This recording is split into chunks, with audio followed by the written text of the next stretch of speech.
So you're looking to purchase SOLIDWORKS access for your engineering team, but the options are confusing. How many licenses do you need? Can your employees all work at the same time? Do you all have to be in the same place? How does it all work? To answer these questions, I'll start by discussing the network user licensing option. Your company buys a certain number of seats, or licenses, that can be used concurrently.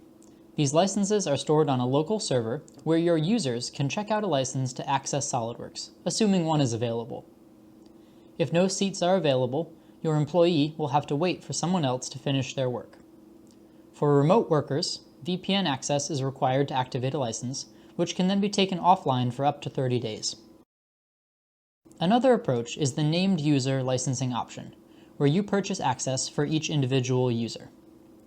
Each of these users can log in to any machine and access their software. There is no need to activate or switch licenses when working on different devices. Users can simply log in and begin working. If SOLIDWORKS is not already installed on the machine, the named user can do so with ease. Administrators do not need any license server and can adjust access levels for employees at any time.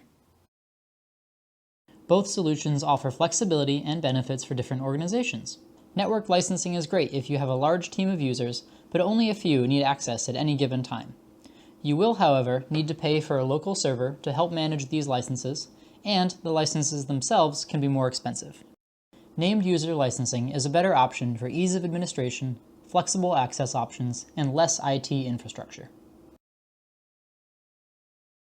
If you're interested in learning more or would like help getting SOLIDWORKS for your team, we're here to help. Let us know if you have any questions and what content you'd like to see covered next. And don't forget to like and subscribe.